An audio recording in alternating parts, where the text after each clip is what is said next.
AP అసెంబ్లీలో టిడ్కో ఇళ్లకు సంబంధించి ఆసక్తికర చర్చ జరిగింది. పేదలకు ఇళ్లు నిర్మిస్తున్న ఆ కాంట్రాక్టర్లకు బిల్లులు చెల్లించకుండా ఇతరులకు ఎలా చెల్లింపులు చేస్తారని ప్రశ్నిస్తున్నారు బీజేపీ ఎమ్మెల్యే విష్ణుకుమార్ రాజు. ప్రశ్నోత్తరాల్లో టిడ్కో ఇళ్ల అంశం ప్రస్తావనకు వచ్చింది. జగన్ హయాంలో టిడ్కో ఇళ్లను సర్వనాశనం చేశారని ఎమ్మెల్యే విమర్శించారు. 2022లో టిడ్కో ఇళ్ల నిర్మాణం పూర్తి చేసిన కాంట్రాక్టర్లకు ఇప్పటికీ కూడా బిల్లులు ఇవ్వలేదన్నారు. తన సంస్థకు 131 కోట్ల బిల్లులు పెండింగ్ లో పెట్టారన్నారు విష్ణుకుమార్ రాజు. ఇక కూటమి ప్రభుత్వంలో రిషికొండ ప్యాలెస్ కట్టిన వారికి బిల్లులు చెల్లించారని ఇదెక్కడి విచిత్రమని నిలదీశారు. దీనికి మంత్రి నారాయణ సమాధానం ఇచ్చారు. కాంట్రాక్టర్లకు పెండింగ్ బిల్లులు చెల్లించాలన్నా, ఇళ్ల నిర్మాణం పూర్తి చేయాలన్నా 6,139 కోట్లు కావాలన్నారు. ప్రస్తుతం 4,500 కోట్ల రుణం ఇవ్వడానికి హడ్కో అంగీకరించిందని, ఆ నిధులు రాగానే బిల్లులు క్లియర్ చేస్తామన్నారు. 2022 అక్టోబర్లో ఇల్లు కంప్లీట్ చేసేసి టిడ్కో ఇల్లు కంప్లీట్ చేసిన వాళ్ళకి కూడా పేమెంట్లు ఇవ్వలేదండి. టోటల్గా ఒక్కొక్క లబ్ధిదారుడికి 3,80,000 రూపాయలు కేంద్ర రాష్ట్ర ప్రభుత్వాలు ఉచితంగా ఇచ్చింది అధ్యక్ష. అది ఒక్కడే కాకుండా రాష్ట్ర ప్రభుత్వము సైట్ కూడా అలాట్ చేసింది అధ్యక్ష.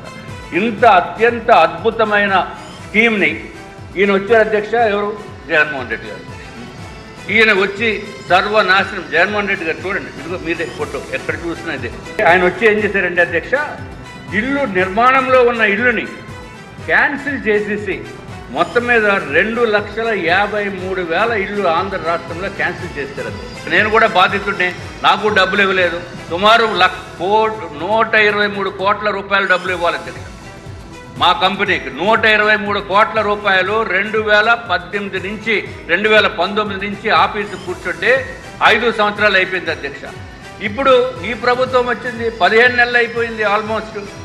కానీ దురదృష్టం ఏంటంటే అధ్యక్ష, ఈ ఏపీ టిడ్కో హౌసెస్ నిర్మించిన వాళ్ళకి బెనిఫిషరీస్కి ఇచ్చేసి బెనిఫిషరీస్ దాంట్లో దిగిపోయి 2 సంవత్సరాలు మెయింటెనెన్స్ పీరియడ్ అయిపోయిన తర్వాత కూడా డబ్బులు ఇవ్వట్లేదు అధ్యక్ష.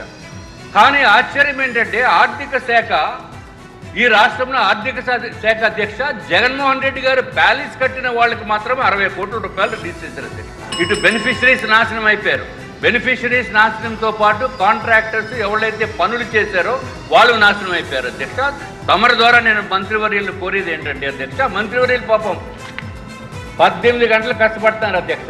ఎప్పుడు చూసినా మీటింగ్స్, రివ్యూస్, అది ఎట్లా ఉందంటే అధ్యక్ష, మిగిలిన వాళ్ళు ఏమంటున్నారంటే అమరావతి మాత్రము మంచి జెట్ స్పీడ్లో వెళ్ళిపోతుంది అధ్యక్ష.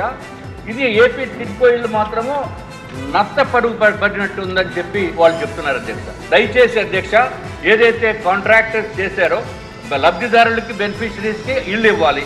ట్రై జంక్షన్లో 1,296 ఇళ్ళు ఎప్పుడు నిర్మించేస్తారో అనేది వాళ్ళకి న్యాయం చేయవలసిందిగా మంత్రివర్యులను కోరుతున్నాను అధ్యక్ష.